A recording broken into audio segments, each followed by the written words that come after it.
WrestleMania's Hall of Fame, has always been one of the highlights of WrestleMania weekend. And I can remember going in the past and seeing Shawn Michaels put in during WrestleMania 27 in Atlanta. Edge got put in WrestleMania 28 in Miami, and being really surprised that these guys were, I guess you can sort of say, first ballot Hall of Famers, being elected the year after their retirements, them being big members of the WWE's history, and being true main eventers. That they would be able to go in. So many times you see names pop up and they have to wait, year after year, and you're wondering, why these people aren't being put in. WrestleMania 30, we finally saw the Ultimate Warrior go in, and honestly, when it comes down to it, what a perfect timing it was. I don't think anybody was happy with the loss of Ultimate Warrior. I believe on Tuesday after WrestleMania weekend, everybody's just getting home. They're hearing the words that Ultimate Warrior collapsed outside of a hotel, I believe on the way to get his car, and they weren't able to revive him, and he left behind his wife and two daughters. What a shocking thing that was to come home to. It was a big part of the weekend of seeing him, put in to the Hall of Fame on Saturday, on Sunday, him coming out there during WrestleMania. And then I remember the rumors on Monday that Warrior was actually going to come out to the ring and deliver a promo on Monday Night Raw, thinking how shocked I was. I heard the rumors and told people I didn't believe it. I was like, what is he really going to do when he comes out there? But they did let him come down there. He was wearing the jacket. He put on the Warrior face that they were selling at the merch stand, that sort of mask that they were selling, and just really couldn't believe it. What a perfect thing was to see. For so long we've been waiting for Randy Savage to go in. He is the true headliner of this year's class. I don't think he will be closing out the show because he won't be able to attend due to his untimely death a few years ago. That really shocked me, and it really rocked me more than I thought it would. I remember just sort of seeing it posted on Twitter, and I don't want to say that I was the first person to see it, but reacting to it really before there was any other reactions. I didn't know. I made a video saying what Randy Savage meant to me, and as I was talking, really not believing how much Randy really meant. He really did support the WWF at a time when Hulk Hogan and Vince McMahon were thinking about making money other than wrestling. He held the company down while Vince and Hulk went and made No Holds Barred with Zeus, taking a lot of time off. He was the guy that main evented house shows with him against Randy Savage. Business never really saw a loss.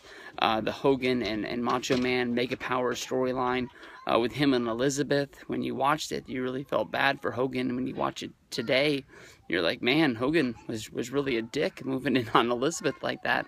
And Elizabeth being the prize of WrestleMania 5, being in neutral corners, then going in and celebrating with Hogan. It really made it look like Hogan stole his buddy's girlfriend. It goes into the list of things of, why was Hulk Hogan not a heel? I mean, Hulk Hogan beat up Sensational Sherry, stole Miss Elizabeth, did countless other things, cheated behind the referee's back, and got away with it so many times. It's just a mystery. Hulk Hogan putting in Macho Man Randy Savage probably is one of the best names they could be putting him in there. I've thought that Diamond Dallas Page is the guy that could do it. If you've ever heard a podcast with DDP and they've mentioned Macho Man Randy Savage, he has some of the best things to say about him. Diamond Dallas Page really credits Macho Man with giving him his whole career, basically saying if it wasn't for that match at Spring Stampede where Savage told Arn Anderson, I'm going to put DDP over tonight. WCW was really ran by the wrestlers. If Savage didn't want to put over DDP, he wasn't going to. And DDP would have been a big part of the NWO versus WCW feud, but he just would have been a speed bump somewhere along the way and wouldn't have really mattered not being able to beat Savage that night. That was really a wake-up call to WCW that these guys were worth something, and they could fight the good fight against the NWO, that they weren't just laying down, letting them take over and move on from there. Kevin Nash is your headliner this year, probably closing the show with Shawn Michaels putting him in there.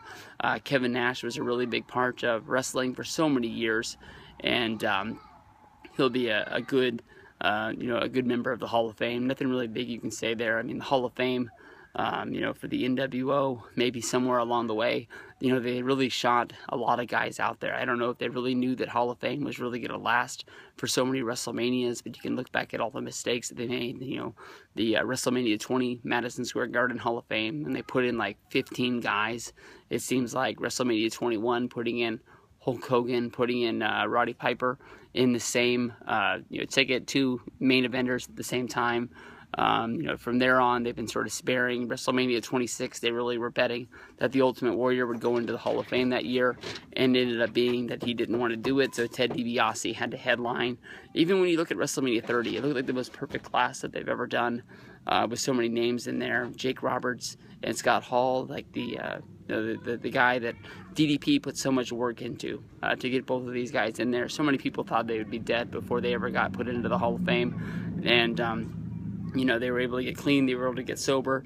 Most importantly, they were able to get healthy, and they were able to get put in. They put them in the same year. Maybe they could have, spread them out a little bit.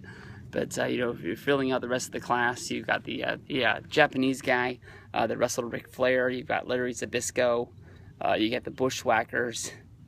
Who is the celebrity person going in this year? Arnold Schwarzenegger, probably just because he was the most famous guy that said he would show up.